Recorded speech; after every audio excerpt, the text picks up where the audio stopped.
नमस्कार, मैं हूं आशीष राव। लाइव टीवी समाचार लोकतंत्र की आवाज में आपका स्वागत है। अब रुख करते हैं कुछ अहम खबरों की तरफ। अंबेडकर नगर अभिनेत्री निशा पांडे के साथ शारीरिक, आर्थिक और मानसिक उत्पीड़न का मामला सामने आया है। प्राप्त जानकारी के अनुसार आज दिनांक 18 अक्टूबर दिन रविवार को गौ रक्षा सेवा समिति के प्रदेश अध्यक्ष श्री आलोक दुबे ने बताया कि भोजपुरी अभिनेत्री निशा पांडे के साथ अंबेडकर नगर जिले के ही निवासी दिव्यांग तिवारी उर्फ राजन पंडित ने शादी का झांसा देकर काफी दिनों तक शारीरिक शोषण किया और निशा की गर्भवती हो जाने की बात और गर्भपात जैसे जघन्य अपराध को अंजाम देने के लिए दबाव बनाने लगे, जिसमें उसकी दो सगी बहन नीतू तिवारी और नेहा तिवारी शामिल है।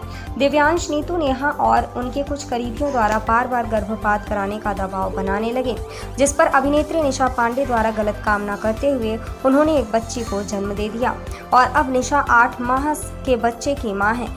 दिव्यांशु द्वारा लगातार शादी के लिए मना करने पर मजबूर होकर निशा ने 22/9/2021 को लखनऊ के इंदिरा नगर थाने में FIR दर्ज कराई, जिसमें थाने द्वारा 420, 376, 315, 506, 504 में मुकदमा दर्ज कर लिया।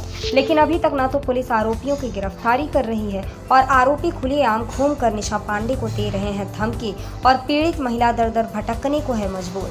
जहां एक तरफ सरकार नारी सशक्तिकरण की बात कहती है और वहीं दूसरी तरफ लाचार महिला दर दर की ठोकरें खाने को मजबूर है।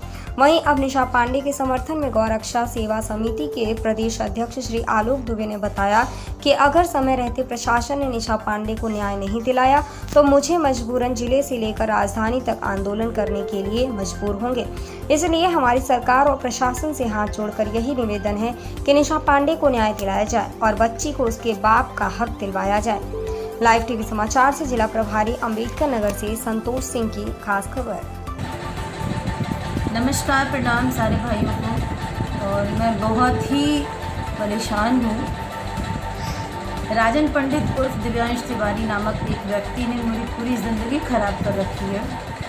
उसकी बहनें उसको सपोर्ट करती हैं, नीतू तिवारी, नेहा तिवारी, जिन लोगों ने मेरा आर्थिक, शारीरिक व मानसिक इतना ज़्यादा शोषण कर दिया है। आज उसकी ये छोटी सी प्यारी सी बच्ची मैं लेकर के भटक रही हूँ, लेकिन वो लोग बोलते हैं कि मेरी बेटी नहीं है। मैं सिर्फ़ और सिर्फ इतना कहना चाहती हूँ कि मैंने FIR 22 सितंबर को लॉन्च किया हुआ है। अभी तक पुलिस कार्रवाई क्यों नहीं कर रही है, क्यों नहीं वो लोग पकड़े जा रहे हैं। मैं जनता जनार्दन से हाथ जोड़ करके ये विनती करती हूँ कि मुझे और मेरी बिटिया को न्याय मिले।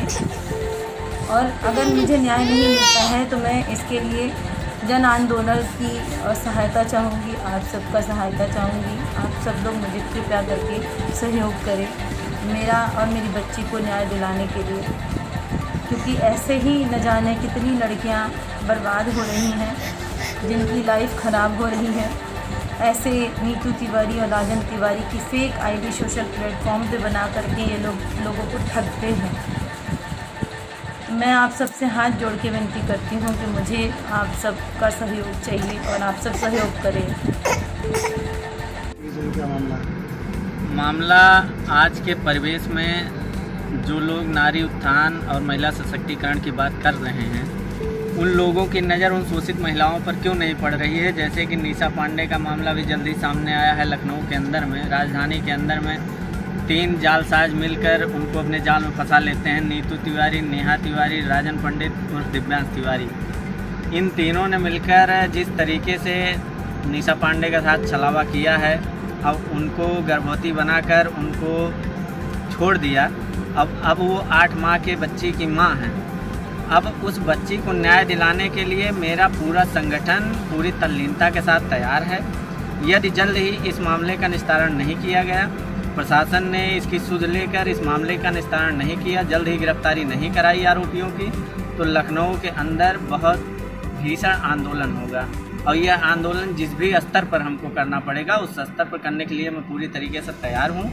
चाहे हमको विधानसभा कार्यालय के सामने आंदोलन करना पड़े, चाहे मुख्यमंत्री आवास के सामने आंदोलन करना पड़े, चाहे सरकार के चाहे प्रशासन के खिलाफ आंदोलन करना पड़े, मैं हर तरीके से तैयार हूँ। लेकिन न्याय मिलना चाहिए। यदि न्याय मिलने में देरी होगी, उतना ही प्रशासन और शासन को इसका खामियाजा भुगतना पड़ेगा। उन्होंने FIR कराई थी, इसके बाद मतलब प्रशासन इस पर कोई FIR हुए 25 दिन लगभग हो गए हैं, अभी तक किसी भी आरोपी की गिरफ्तारी नहीं हो पाई है। अब प्रशासन इसमें क्या कर रहा है क्या नहीं कर रहा है, फ़ोन करके हमने एक दिन जानकारी लेने का प्रयास भी किया था और उसमें आरोपी फरार है ये बताकर जो है हमको संतुष्ट कर देना चाहते थे, लेकिन ये संतोषजनक उत्तर नहीं था मेरे लिए। धन्यवाद। फिलहाल बुलेटिन में सिर्फ इतना ही, फिर मिलेंगे कुछ खास खबरों के साथ। तब तक के लिए नमस्कार।